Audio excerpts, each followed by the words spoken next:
Welcome. I am Assistant Professor Dr. Rihab al Consultant Pathologist, Chief of Middle Euphrates Unit for Cancer Research, Faculty of Medicine, University of Kufa, Iraq. Thank you for inviting me to participate in a third edition of the World EDM Congress. Our study titled Comparative BRAF V600E Immunohistochemical Expression in Differentiated Thyroid Tumors with Papillary Features. Aims of our study: the use of immunohistochemistry as an alternative to PCR method in detection of BRAF V600E mutation. As you know that immunohistochemistry is a more feasible and faster method than PCR and other complicated molecular methods in detection of gene mutation. Also, to assess the diagnostic implications of BRAF V600E expression in different types of differentiated thyroid tumors, including the borderline tumors. Also, for prognostic expression of BRAF V600E in correlation to other clinical pathological parameters, including pathological parameters with adverse prognosis. Contents of our presentation including introduction to various types of differentiated thyroid tumors with papillary features. My colleague, Dr. Maha Hatem, will introduce to you the different types of differentiated thyroid tumor with papillary features, and within a few minutes I will return to you to talk about the BRAF, its role in thyroid tumors, and to discuss with you our results and conclusion. Thanks, Dr. Rihab al and welcome everyone. First of all, I'm greatly thankful for giving me the opportunity to participate in the third edition of EDM International Conference. I am Maha Hatem from Iraq. I have completed a Master in General Pathology from University of Kufa Faculty of Medicine. Currently, I'm an assistant lecturer at University of Kufa. Also, I obtained a membership in the Medical, Biological, and Pharmaceutical Society. Also, co-editor in the Journal of Pharmaceutical Negative Results. That's all about me. Now, completed what Dr. Rihab started by talking about the last edition of WHO classification that contain new revisions depend on new knowledge about pathology, clinical behaviors, also the genetic study of the thyroid tumors. The new revisions in the last WHO classification focusing on what we touch on in our research. The new variants of papillary thyroid carcinoma were included in the latest classification. Also, a new entity which is called borderline tumor. We make a point of view in the importance of these a new edition and its importance in the annual influence in the diagnosis and the treatment plan and management of the patients complaining with thyroid cancer. The next slide involving differentiated thyroid tumors with papillary features including papillary thyroid carcinoma, follicular variant of papillary thyroid carcinoma, papillary thyroid microcarcinoma, and non-invasive follicular thyroid neoplasms with papillary-like nuclear features. Next, which explains the most important malignancy of thyroid, which is called papillary thyroid carcinoma. It is the most common thyroid malignancy, account nearly 80 to 90%. Also, its incidence has increased from the last decades due to many causes. Most important cause due to the history of radiation. Also, it is characterized as female predominant tumors. Found that the female to male ratio were 3 to 1. The papillary thyroid carcinoma, characterized by its good prognosis up to 95% survival rate. In the genetic study, we found that the BRAF was the main causative genetic mutation, or what is called gain of function mutation, and BRAF gene was the causative agent.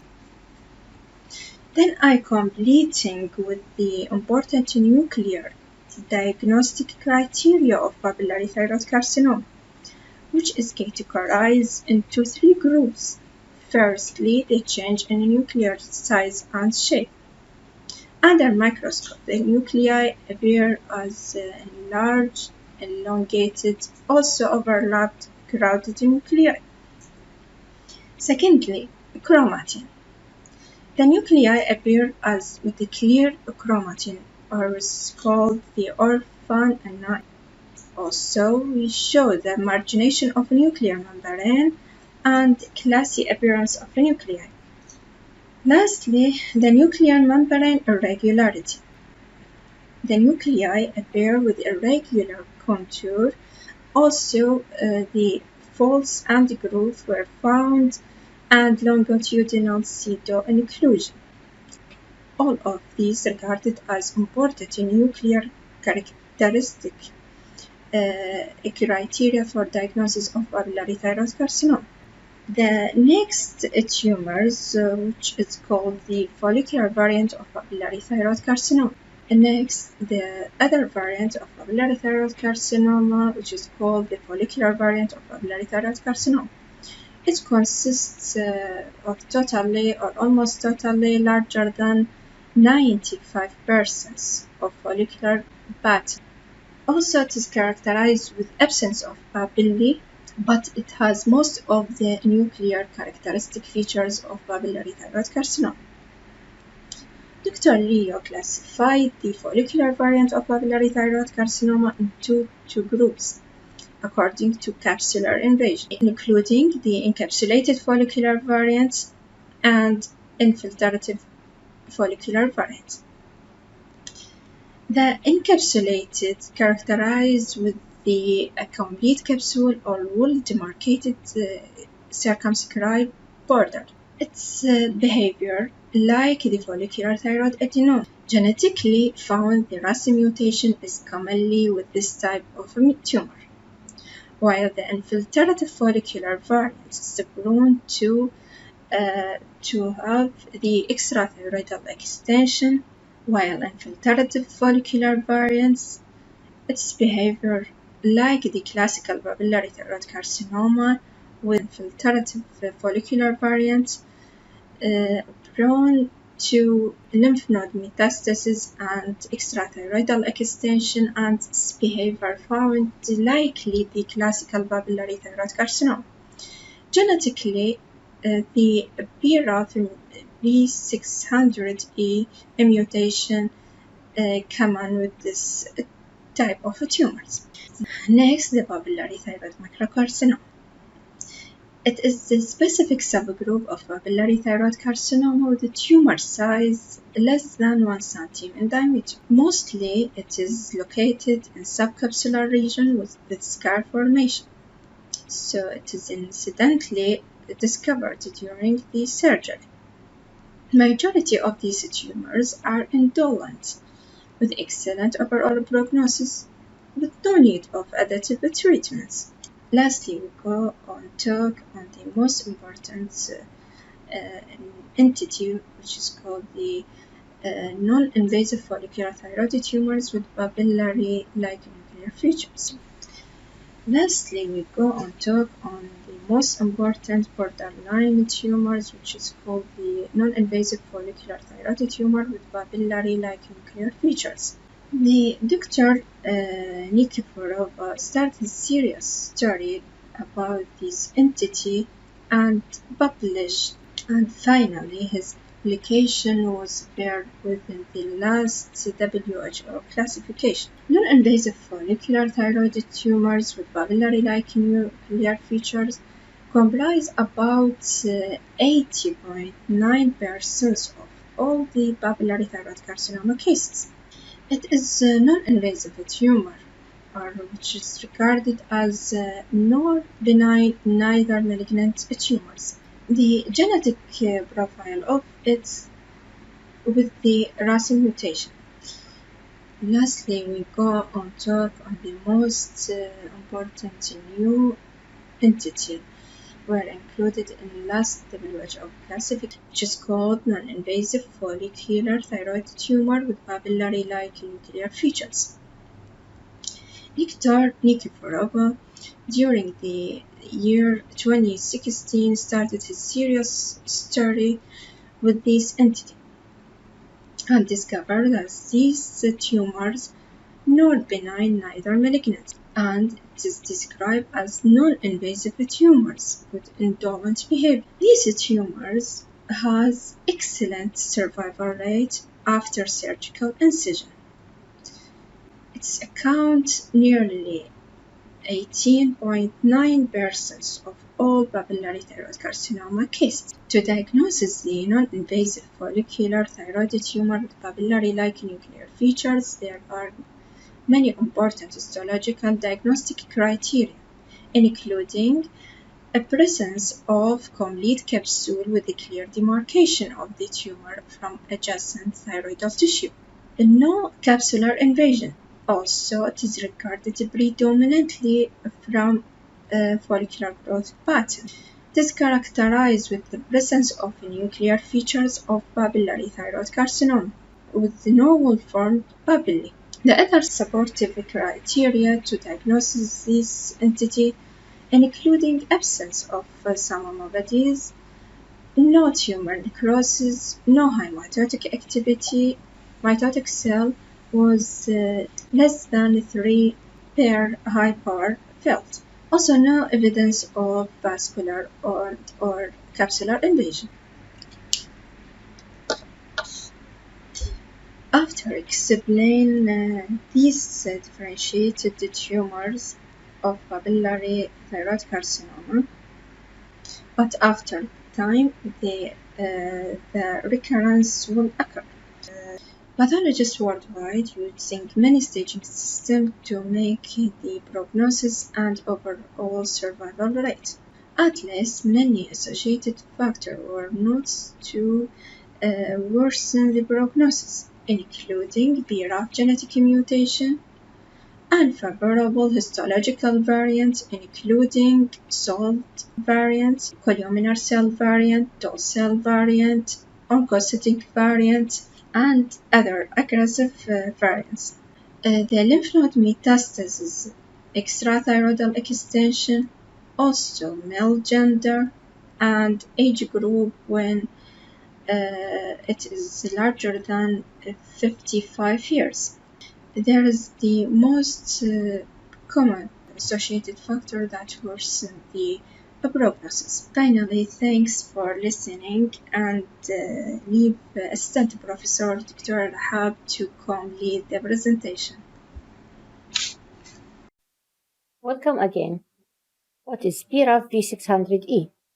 BRAF is a serine threonine protein kinase encoded by BRAF gene on chromosome 7 that serves as an immediate downstream effector of RAS and RAS-RAF-MEK-ERK signaling cascade. I will explain the signaling cascade to you later on.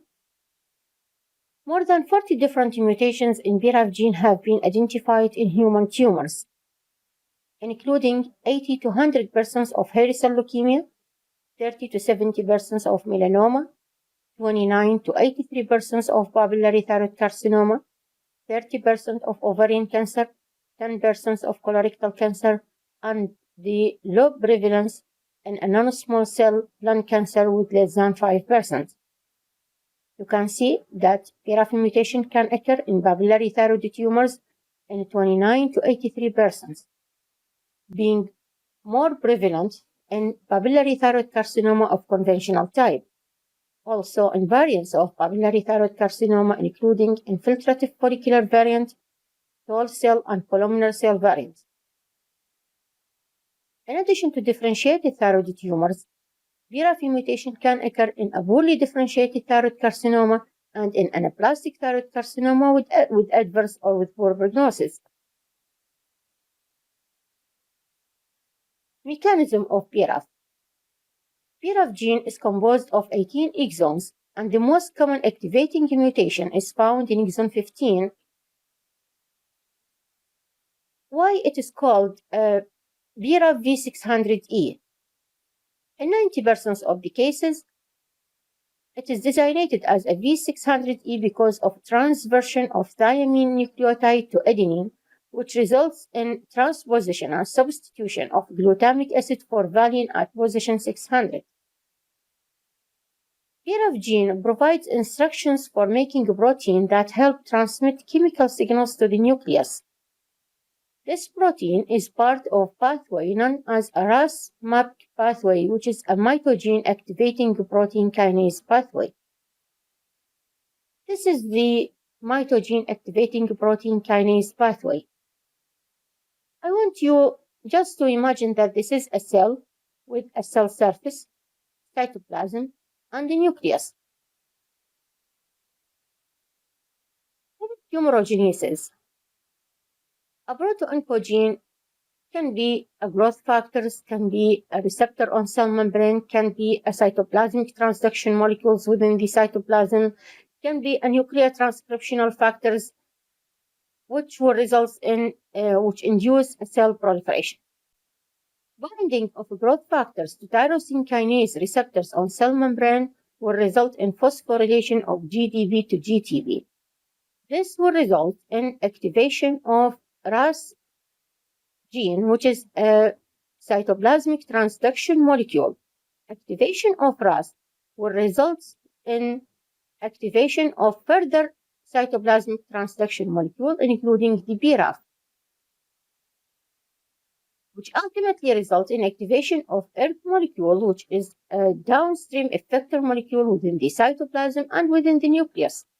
Within the nucleus, it will induce a nuclear transcription via activation of certain other nuclear transcriptional factors.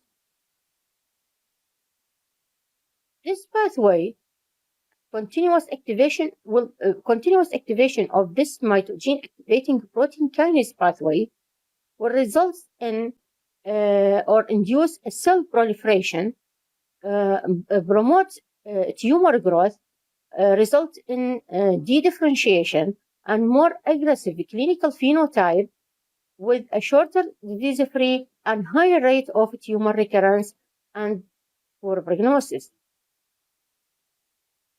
That's why I want you to pay attention to the use of BRAF inhibitors, which is an important topic in our study. All of you know that the initial treatment for the early stages of thyroid cancer is the total thyroidectomy followed by adjuvant radioactive iodines. Patients with BRAF mutation are usually with aggressive clinical phenotype, are usually with advanced tumor, and poor responders are refractory to the radioactive iodine. And because of the effective use of BRAF inhibitors in BRAF-mutated melanoma patients, this will make our focus to the use of BRAF inhibitors in treatment of BRAF-mutated thyroid cancers, thyroid tumors. Recently, the FDA approved two small BRAF-specific inhibitors called vemurafenib for BRAF V600E positive advanced radioactive iodine refractory thyroid cancers, and dabrafenib for BRAF V600E mutated metastatic papillary thyroid carcinoma. BRAF inhibitors are usually a multi-tyrosine kinase inhibitors that act on several signaling pathways, including the block and a downstream process of a mitogene activating protein kinase signaling pathway, which will inhibit cell proliferation and induce apoptosis. In addition, it can act on VEGFR receptors, vascular endothelial growth factor receptors, and a platelet-derived growth factor receptor that inhibit angiogenesis. These receptors also implicated in pathogenesis of thyroid cancer. So the thyroid inhibitors can exert, BRAF inhibitors can exert their action through different pathways.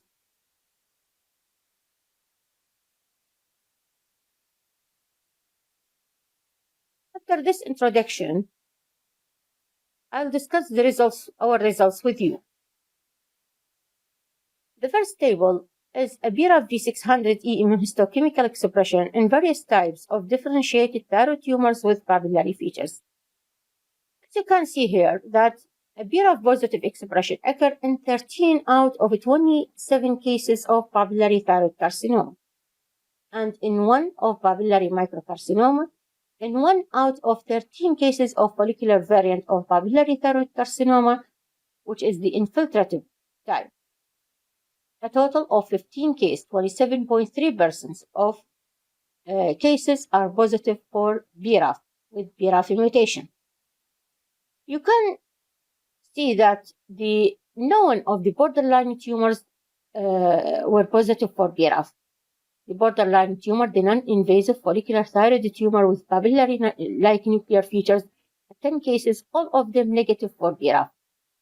Also, those cases, 3 cases of a papillary microcarcinoma that coexist with a borderline tumor also were negative for BRAF.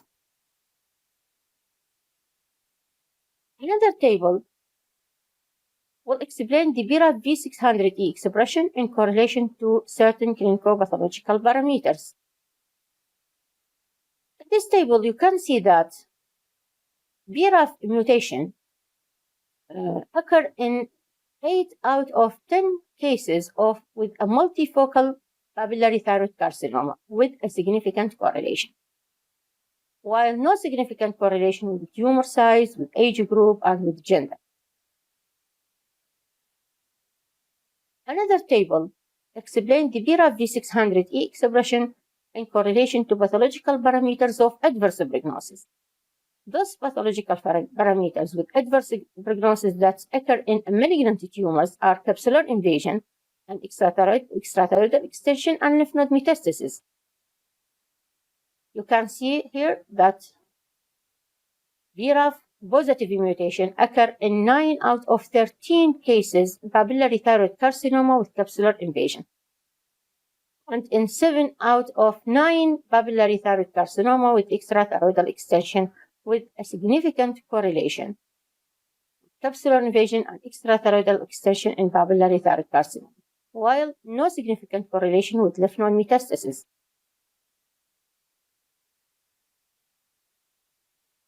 This is a very nice picture with a diffuse, strong cytoplasmic staining for BRAF in a case of papillary thyroid carcinoma. This is a picture of a borderline tumor, an invasive follicular thyroid tumor with papillary-like nuclear feature that is negative for BRAF. A case of papillary microcarcinoma that is diffusely positive for BRAF, immunohistochemical staining. Conclusion. In comparison with other molecular studies, immunohistochemistry can be used as an alternative method to other molecular methods for detection of BRAF mutation in patients with thyroid neoplasm, with the subsequent use of BRAF mutation inhibitors. So immunohistochemistry can be used as a routine method in thyroid tumors, including papillary thyroid tumors, and those with poorly differentiated or anaplastic tumors also. So there is a significant differences in BRAF V600E immunohistochemical expression in various types of differentiated thyroid tumors, including borderline tumors. And finally, a significant correlation of BRAF V600E expression with tumor multifocality, capsular invasion, and extrathyroidal extension with adverse prognosis. Lastly, thank you for listening.